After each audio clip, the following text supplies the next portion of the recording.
Écoutez, l'Iran est un pays essentiellement rentier et 80% des revenus de l'État provient du pétrole, de la vente du pétrole et du gaz.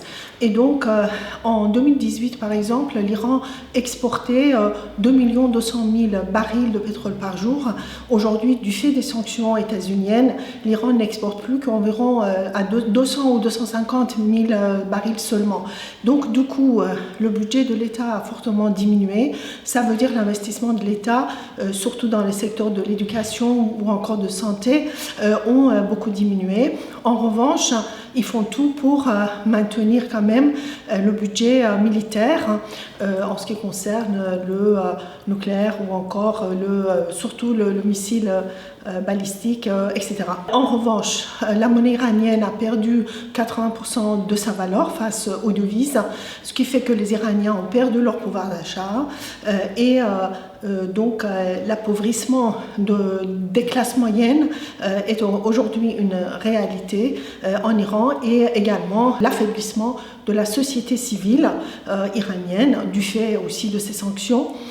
Côté politique, on constate que du fait des émeutes sporadiques et spontanées, en particulier en novembre 2019, le régime islamique d'Iran a renforcé sa politique répressive en exécutant des personnes qui, par exemple, avaient été arrêtées pour avoir participé à ces émeutes et en emprisonnant les défenseurs des droits humains, des droits des femmes ou encore de l'environnement. Donc la répression est beaucoup plus forte qu'avant et ce qu'on a constaté aussi, c'est la montée en puissance à la fois des gardiens de la révolution qui obtiennent toutes les concessions du fait de l'absence des entreprises étrangères en Iran, du fait des sanctions états-uniennes, dans le secteur gazier, pétrolier et autres, et également la militarisation de plus en plus grande de politique en Iran, puisqu'il suffit de regarder qui sont, par exemple, les députés au nouveau Parlement élus récemment. Déjà, son président est un ancien gardien de la Révolution, M. Ghalibaf, et un certain nombre d'autres. Donc députés. Vous savez que l'année prochaine, il y aura une élection présidentielle aussi en Iran. Et pour les personnes qui sont déjà se sont déclarées ou sont considérées comme des potentiels candidats à la présidentielle, sont surtout issus des rangs des gardiens de la révolution. Donc, dans l'ensemble, cette politique de Donald Trump a affaibli la société iranienne, à la fois la société iranienne organisée et l'ensemble de la société, aboutit à l'appauvrissement de la population. En revanche, en ce qui concerne le nucléaire, en ce qui concerne le militaire, eh bien, ça n'a pas été du tout affaibli et l'Iran continue aussi à jouer un rôle très important dans la région, en Irak, en Syrie, au Yémen ou encore donc au Liban. Je ne le pense pas parce que, afin que les États-Unis puissent affronter militairement l'Iran, il leur faut au moins 500 000 soldats états-uniens en Iran, ce qui est absolument impossible, d'autant que Donald Trump a pour politique de retirer autant que possible les soldats américains de la région.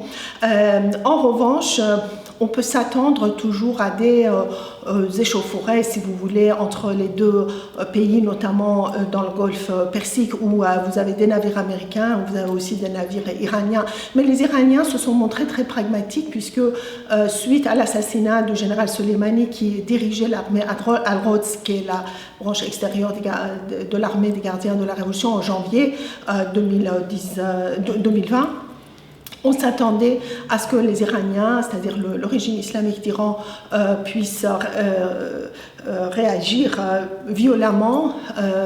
Or, les attaques contre les intérêts américains en Irak n'ont pas été très importantes. D'ailleurs, on sait que les Irakiens avaient été prévenus de ces attaques, les Irakiens qui ont aussi prévenu à leur tour les Américains. Donc, l'idée, c'était pour le régime islamique d'Iran de montrer sa capacité de réaction tout en disant on ne va pas réagir.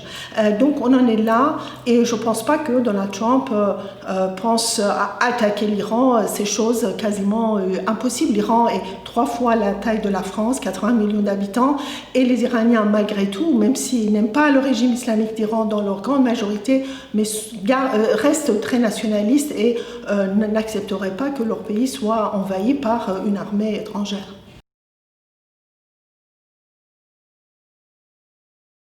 Écoutez, catastrophique, au dire du ministre iranien de la Santé publique. Il ne faut pas oublier qu'au début de l'épidémie, l'Iran a continué à avoir des relations très étroites avec la Chine. Donc, par exemple, la ville sainte de Rome était un foyer très important de la contamination par ce virus parce qu'il y avait énormément d'échanges à la fois pour les Chinois, côté chinois, mais aussi côté iranien, les investissements des Iraniens et des Chinois. Et donc, je veux dire, il y a des chiffres qui ont été dissimulés. De ce fait, les Iraniens qui mouraient des suites de Covid, eh bien, on disait que, par exemple, telle personne est morte sur son acte de décès. On marquait pneumonie, on marquait d'autres maladies, tout sauf Covid.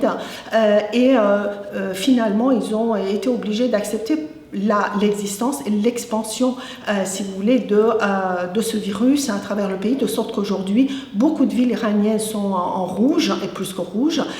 Les hôpitaux sont saturés, mais malheureusement, du fait des sanctions états-uniennes, l'Iran n'arrive même plus à avoir accédé à des médicaments ou à des équipements médicaux, puisque les transactions bancaires en dollars sont interdites par les États-Unis. Donc on sait que les Iraniens ont beaucoup de mal à obtenir les médicaments ou les équipements qu'il faut pour se battre efficacement contre le virus, alors même que le système de santé publique iranien est parmi les meilleurs au Moyen-Orient, mais ça a été aussi impacté par les sanctions états-uniennes.